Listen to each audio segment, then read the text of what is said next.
Welcome to the deep dive. We are so glad you could join us today. I want you to imagine, just for a second, that the biggest, most existential danger of artificial intelligence wasn't discovered last year. Right. It wasn't discovered during the massive media frenzy around the release of the latest large language model. And it definitely wasn't discovered in some sleek, glass-walled Silicon Valley boardroom. Exactly. What if I told you the true danger of AI was actually discovered way back in 1965? I mean, it sounds like an alternate history or some kind of science fiction setup. Yeah.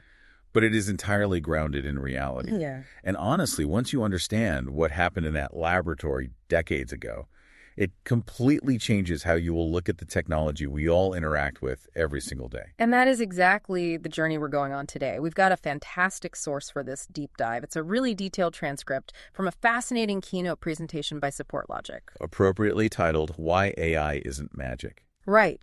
Why AI isn't magic.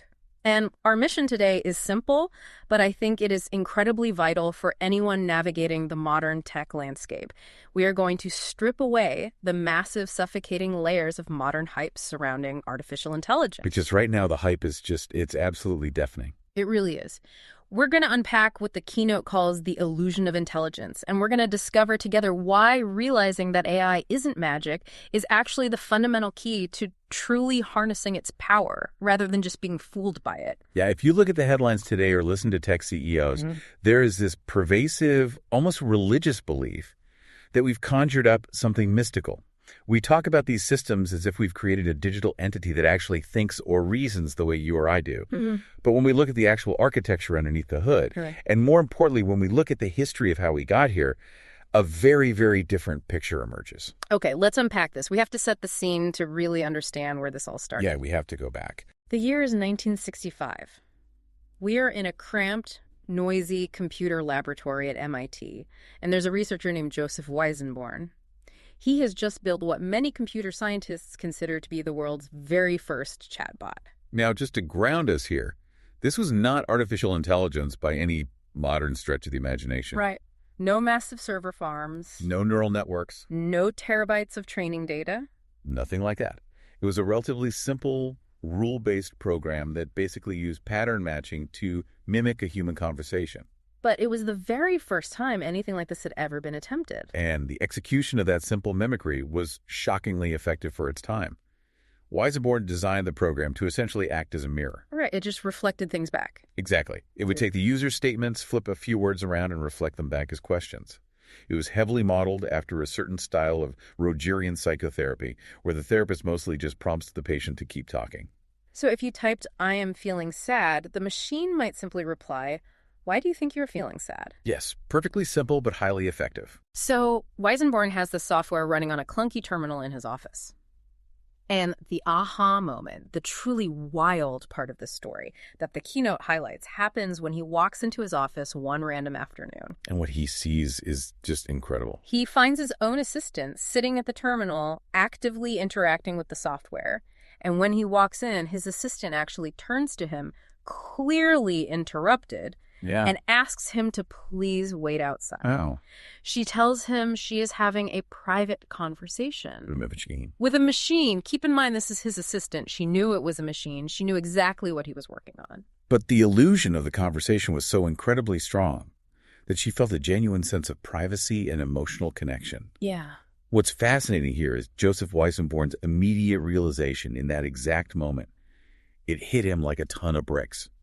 He realized that the real danger of this technology isn't that machines will suddenly wake up and start acting like people. The profoundly real danger is that people will act like machines are people. We are fundamentally biologically wired to project humanity onto anything that communicates with us using language. I want to pause right there and ask you, the listener, to think about your own habits for a second. Think about the last time you used a customer service bot, or asked Siri to set a timer, or typed a prompt into ChatGPT. Did you say please and thank you? I know I do. Because I definitely do it all the time without even thinking. And that right there is the exact psychological trap we are talking about. We fall right into it, just like Weizenborn's assistant did in 1965. There's a brilliant point. When you say thank you to a string of code, you're experiencing the illusion of intelligence.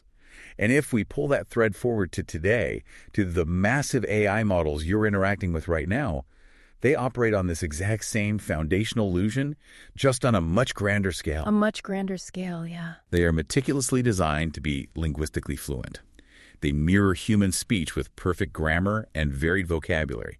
And because of that extreme fluency, they completely trick our brains into thinking we are interacting with a cognitive conscious being. But we aren't. No, we aren't. We're simply experiencing a new user interface. A user interface. When I read that in the source material, it felt like a light bulb going off.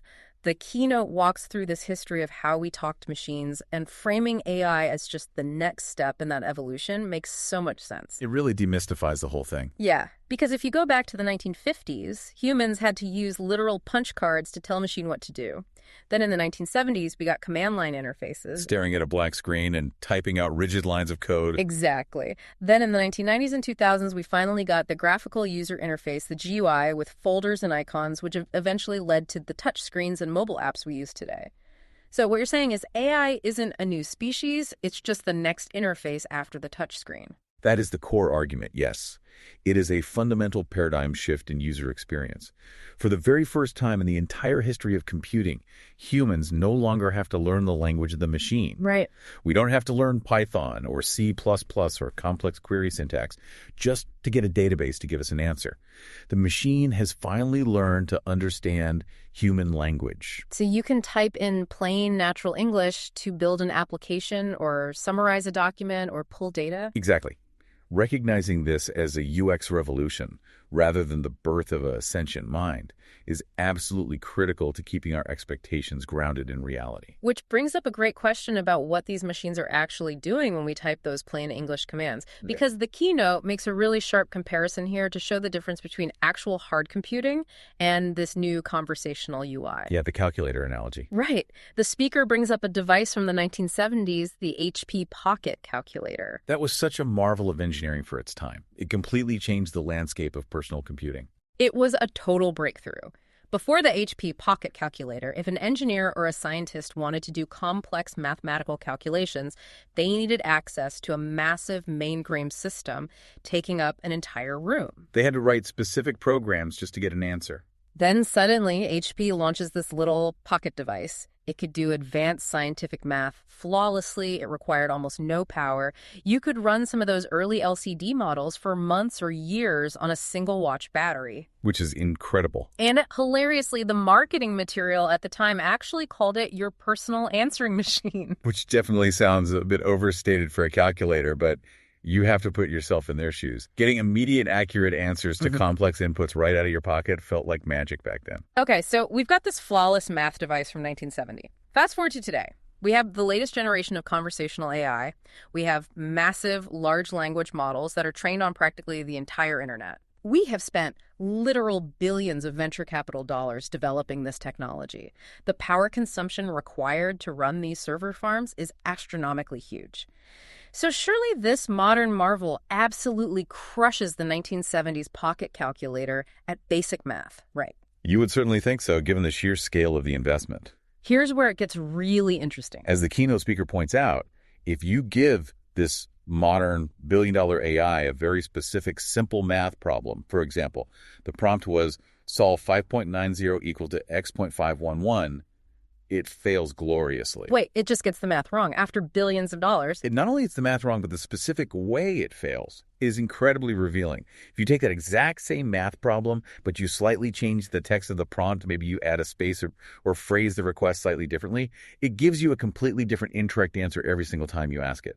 That is wild. So we've gone from a device in the 1970s running on a watch battery that gives flawless, repeatable scientific math to a power-hungry supercomputer today that can't reliably do basic algebra. Yeah. How in the world does that happen? It seems like a massive contradiction until you understand the underlying shift in how these computers actually operate. You see, that 1970s calculator operated on what we call deterministic computing. Okay. Deterministic. Deterministic means that for a given set of inputs, you will absolutely always get the exact same output. It operates on rigid, hardwired rules. It is perfect for mathematics. If you punch in 2 plus 2, a deterministic system will always give you 4. Right, because it's following a strict mathematical law. Exactly. But today's generative AI does not work that way. It operates on probabilistic computing. In a probabilistic model, The same input does not guarantee the same output. So it's guessing. Essentially, yes. When you type a prompt into an AI, it isn't actually calculating anything in the traditional sense. It is evaluating the statistical probability of what word, or what we call a token, which is essentially just a chunk of a word or a character, should logically come next based on the massive amount of text it has read in the past. Let me make sure I'm following this, because I think this is the most crucial point for our listeners. To use an analogy, deterministic computing is kind of like a vending machine. You press button A1 and you get a soda every single time without fail. Spot on. But probabilistic computing is more like asking a highly literate friend to finish a sentence for you. If you say, "It's raining cats," and they will probably say dogs, because statistically that's the most common phrase. Right. But depending on their mood or what they read that morning, they might occasionally say poodles or frogs. It's a highly educated guess, not a hardwired rule. That is a brilliant way to picture it. It is generating text based purely on probabilities. It is fundamentally just pattern matching. And this shift is both the greatest feature and the greatest flaw of the new paradigm. How so? Because it operates on probabilities, it allows us to speak to machines in messy, plain English. It allows for entirely new use cases, like summarizing a 50-page legal document in seconds or translating languages on the fly while retaining the tone. Oh, I see. But it also means the system is not grounded in deterministic truth. It's creating that 1965 illusion of intelligence all over again, just by predicting the most statistically likely conversational response to whatever we say to it. Precisely. The takeaway for anyone listening who uses these tools in their daily work is that we need to view this technology as intelligent automation, not actual infallible intelligence. Intelligent automation. I like that. Yeah. It definitely takes the magic out of it, but in a highly practical, usable way. It's a much safer way to frame it. And the keynote speaker actually shared a modified version of a poem by a former chief decision scientist at Google to really drive this point home. I want to read it to you, the listener, because it is strangely beautiful and really clarifies the boundaries of what this technology can actually do. Nice, great poem. The poem goes like this.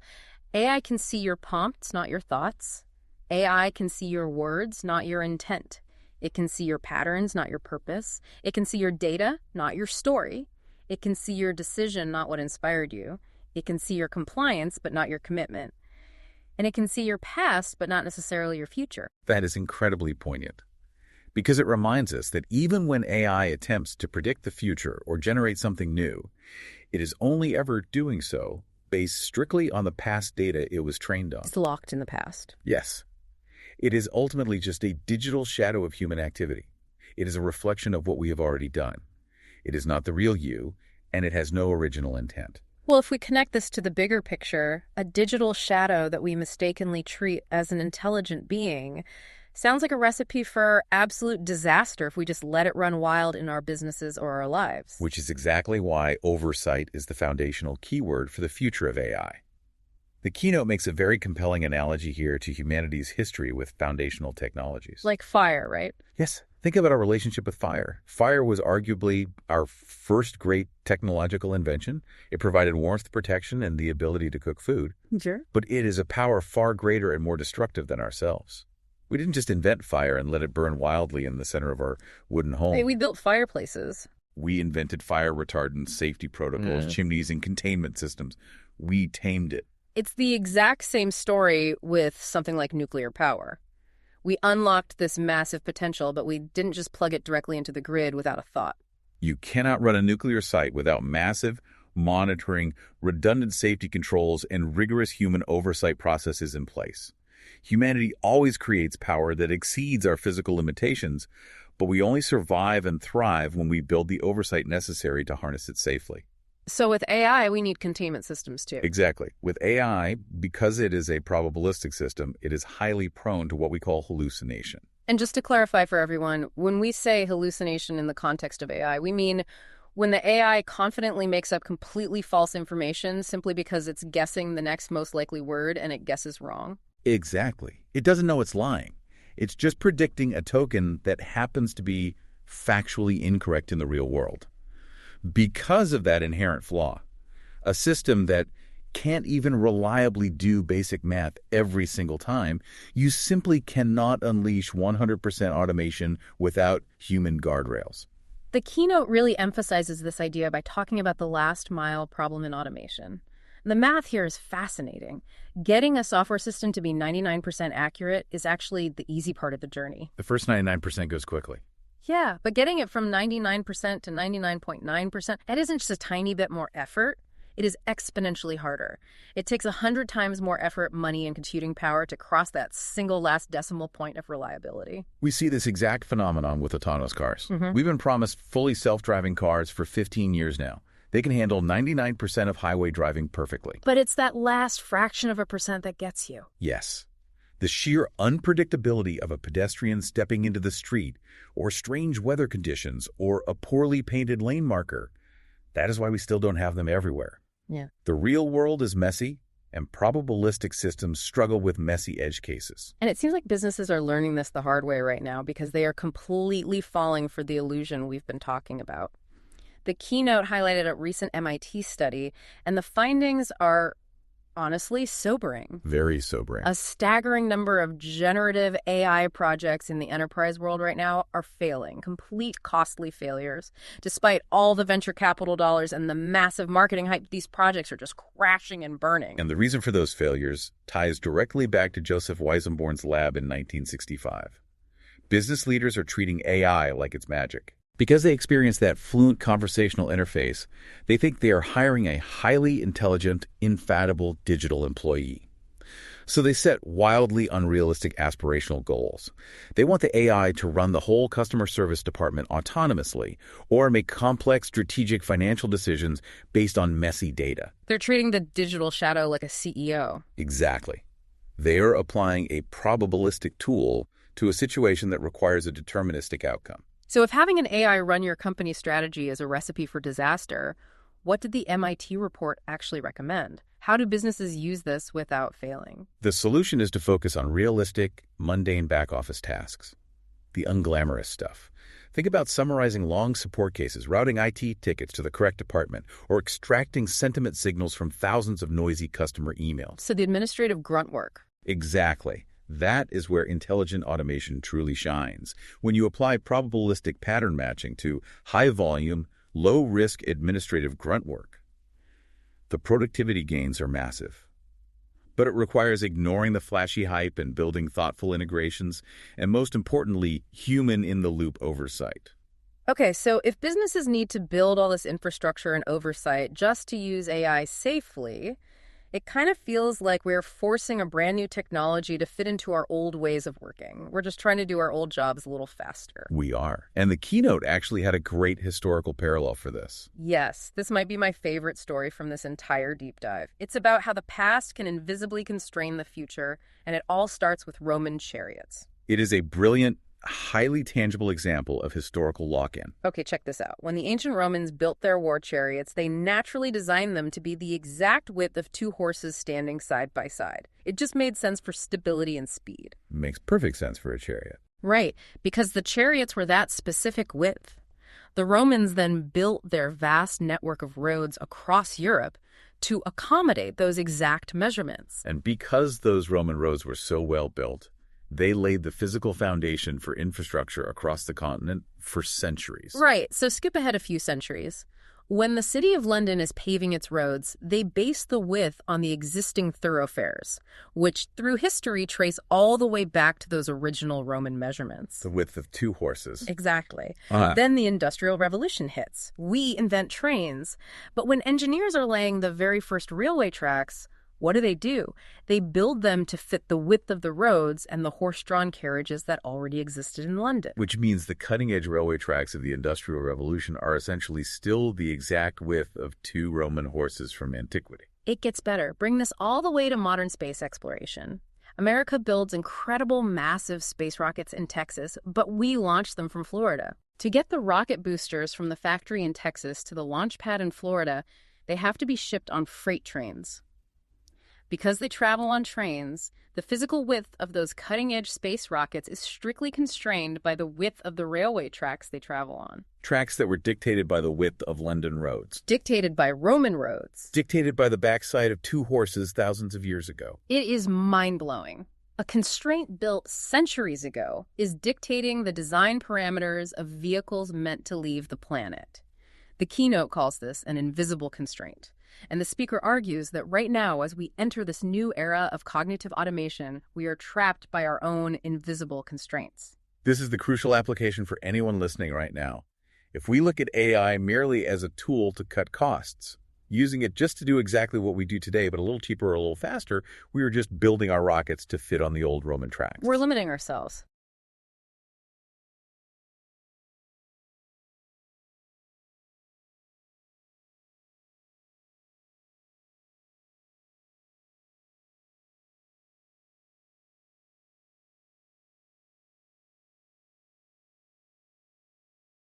But to do that, we have to recognize our constraints and break them. We do. We need to approach this with a beginner's mindset, which leads us to the final and maybe most profound part of the keynote. The speaker shares a personal story about his 4-year-old son. He says watching his son learn to speak and interact with the world is a lot like watching the evolution of chatbots. First, it's putting simple words together, then forming sentences, and now grasping complex concepts. But there's one glaring, vital difference between his son and the machine.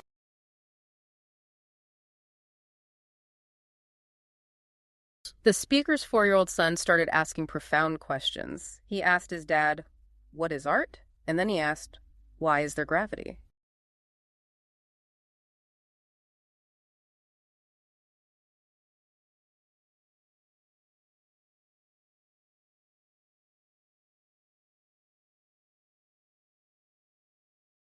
And the point the speaker makes is that chatbots, these massive AI systems we've spent billions building, are entirely designed to answer questions. They scan the past, match the patterns, and give you an answer based on what humans have already figured out. Yes. But human progress has never been driven merely by having answers. It is driven by our unique ability to ask profound questions.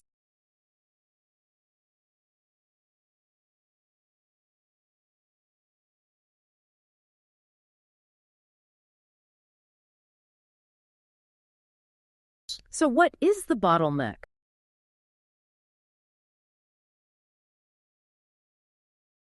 So what does this all mean? Let's bring everything we've talked about together for you.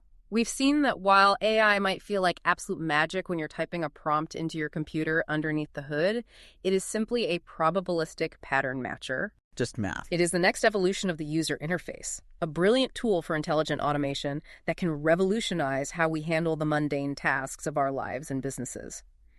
But it is a tool that fundamentally requires human oversight to succeed because it is a digital shadow, not a sentient being. It really is. The next time you are interacting with a seamless, fluent AI chatbot and you feel that little tug of connection or you find yourself typing "thank you," I want you to remember Joseph Weizenborn's assistant sitting in that noisy MIT lab back in 1965. Enjoy the convenience, utilize the automation to make your life easier, but don't fall for the trick.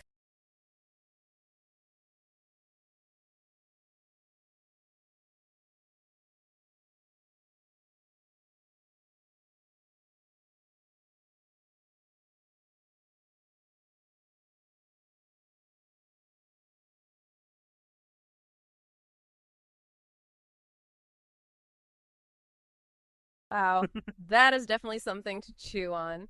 Keep asking the big questions, everyone. Thank you so much for joining us on this deep dive. We'll see you next time.